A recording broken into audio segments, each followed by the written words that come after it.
Did you see Robert F. Kennedy's press conference on autism a couple days ago? No, I did not. Okay.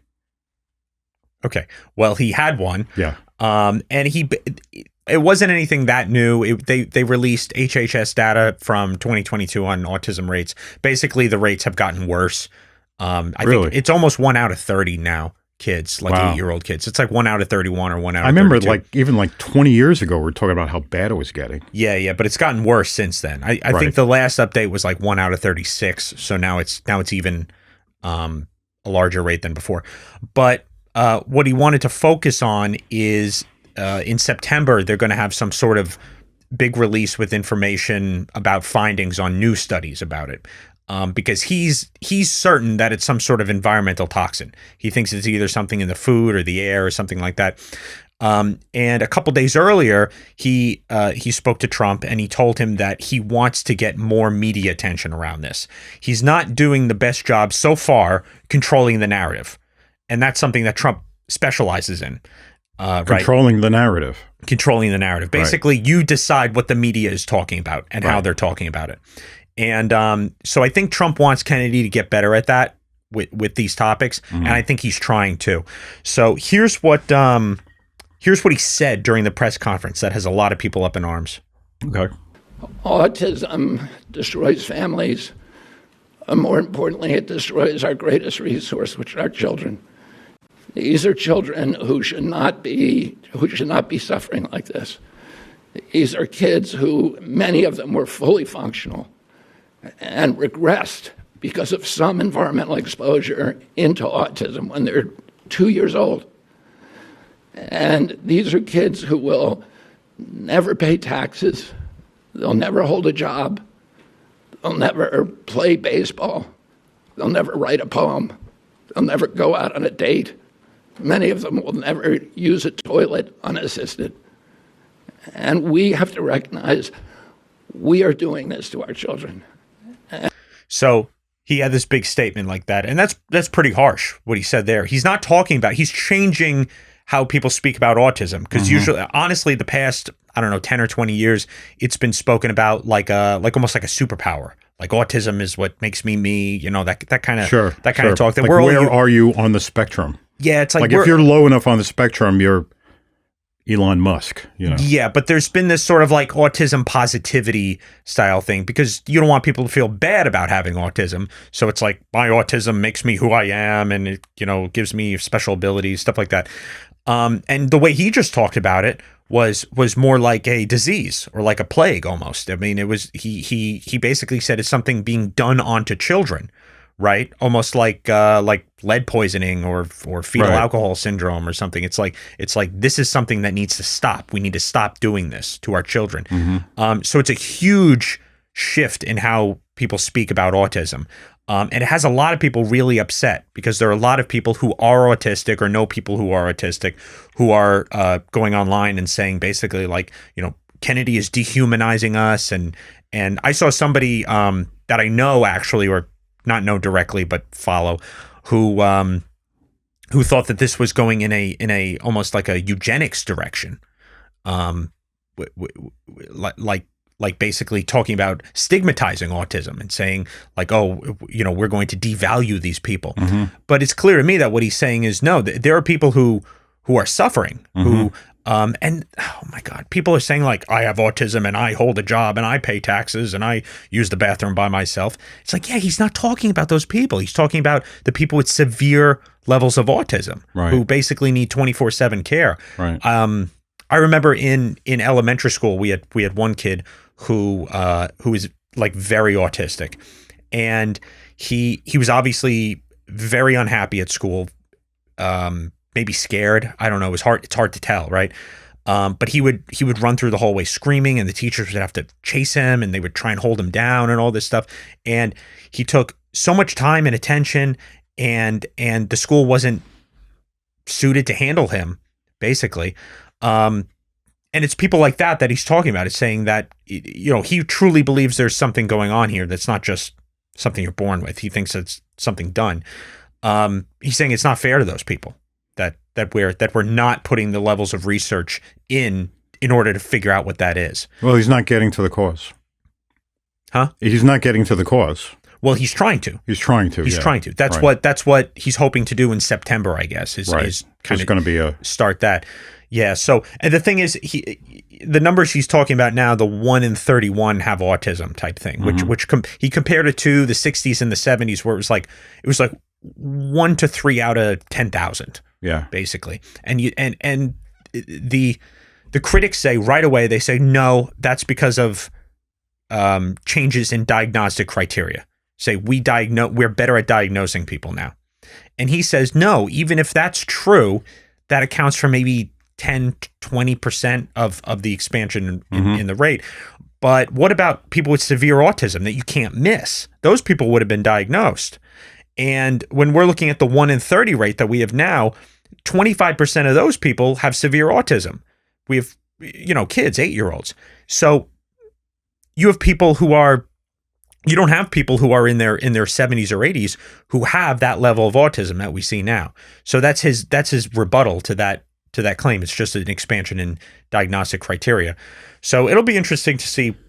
Well, the problem is what happens. It's what he says is true, but I don't know that he's going to the cure or the cause, really, because he's talking about it. It's yes, we are doing it to them. We are doing this to our kids, and no, it is not a disease. It is what they do is they take these symptoms and they basically put them under this umbrella of autism, but that there are all these different degrees. There's not one thing called autism. Right. Like they have they have symptom. They have ADD, for example, right?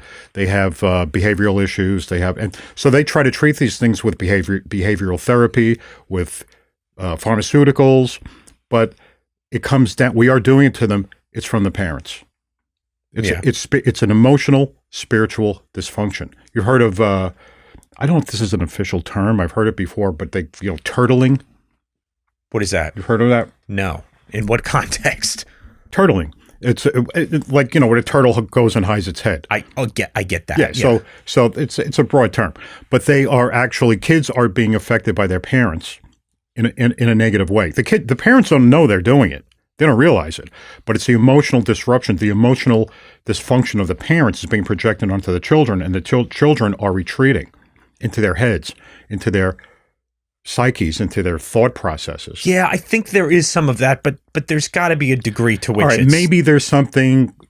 Does he bring up vaccines? He doesn't bring up anything here. He's probably going to. The point is running the trials, running the experiments, right? To try and figure out what it is. Well, they have to go to the parents because the parents are doing it. You remember the what was that guy? The dog whisperer. Do you remember the dog whisperer? Yeah, sure. Yeah. So people would. I forgot his name. Caesar something, right? Yeah, Caesar. Can't remember. I almost said Cesar Chavez. not Cesar Chavez. No, I can't remember his name. Yeah, Caesar the dog whisperer. Yeah, he's probably still around. I used to like watching his show. He would take these people would bring their dogs to him and say, oh, they're misbehaving, they're doing these terrible things. He always came down to the one thing, it's you. Yeah. You're the one that's giving them these misbehaviors. You're the one that failed the dog, and the dog is like responding to you. Right. He would have to fix the people. What was that other guy, the restaurant guy? Remember him? Levine. He did it with the restaurant owners. Okay. Right? Their restaurants are falling apart. They're not making any money, and they're going to go out of business. And he would come in and he would find these problems with the owners. Mm-hmm. It's you. You're a bunch of jerks. Right. Stop being a jerk, and your restaurant will take off. Stop being a jerk, and your kids will come out of their shell, so to speak. But they don't do that. They go for the symptoms. They give them ADD medications. They give them behavioral therapy, all these other cockamamie things that do nothing but smooth over the symptoms. So if he's going to go to, what is he going to, nutritional issues? He wants to find some sort of toxin in air, water, food, medication, something, right, maybe vaccine, that is affecting people's behavior. Well, first you have to have some sort of determination of what's causing it. If those things are causing it, and they don't have that, they have clinical estimations. Right? They don't know what it is. Okay. They don't know what the cause is. Well, they're trying to research it. That's the whole point. They're trying to label it and make create a pathology that they can follow and then try to correct through medicines or psychology, whatever. No, or just taking contaminants out of our body. That has got to have something to do with behavior of kids. Absolutely. It makes them hyperactive, right? Sure. ADHD. I don't think you're right in blaming the parents 100% for this autism thing. We're talking about severe autism, the head banging, the nonverbal type stuff. I get that parents aren't always the best with kids, and that can happen. But still, we're seeing some severe sort cases, of physical manifestation happening it was not around 50, 60 years ago. Something's changed. The problem is if it's a clinical judgmental call, there's going to be misdiagnosis, there's going to be overdiagnosis, and there are going to be kids and people thrown into this category called autism, which don't even know what category it is. So they have this spectrum where you're going to fit. Yeah. Are you talking? Listen, I don't think we're talking about the same people. I'm not talking about. I'm talking about the severe one. Half of my friends have autism. They say. Okay. Or think they have autism based on current diagnostic criteria. Right. They have something where it's like they're a little antisocial, or they think about things a little bit differently, or something, or they get flustered around too many people. You're not talking about something those. Like that. I'm not really talking about that. No. Okay. I'm not talking about the expansionary diagnostic criteria that it's like now everybody who is like a little antisocial gets called autistic. Yeah. I'm talking about the people who have debilitating issues now and need help 24/7. Those are the people I'm talking about. The people you're talking about are people that might be affected by the environment or diet who develop actual neurological dysfunction. Yeah, basically. Yeah, right. And the thing is, they've looked for genetic markers. They've looked for things like that. They do find markers that seem to correlate. Right. But what Kennedy says anyway is those things still don't cause it. The same way you can have markers that predispose you to something, but you still need to take the steps to get there to get the thing, like lung cancer for smoking. It's like not everybody who smokes gets lung cancer, but if you can have a genetic predisposition to get lung cancer, you have to smoke first to get it. You know what I mean? So he's saying there has to be something in the environment, something that we're doing to kids that's causing that to come out. It's causing it to come out more. That's causing it. That's exacerbating an underlying condition. Now, it seems to me that a major criticism of him saying his big point is like, well, we don't have 60 or 70-year-olds with this severe level of autism. They don't exist. So obviously something changed between when they grew up and when kids are growing up now. And to that, I say parenting is getting worse. You could say parenting, but I think it's more likely something. I mean, it could be plastics. We've talked about plastics. Right. Could be vaccine. We've dramatically changed the vaccine schedule. Could be glyphosate. Could be what do they call those? Pesticides, herbicides, things like that. We use a lot more of that. So there are plenty of changes to look at. Right. The thing is, the rebuttal to his point though would be to say, well, actually, we used to lock those people up. I mean, we got rid of asylums, right? We got rid of the idea of crazy people. We don't have asylums anymore. We have homeless shelters. We have stuff like that. So that's one thing. And those people didn't live very long because they weren't treated well.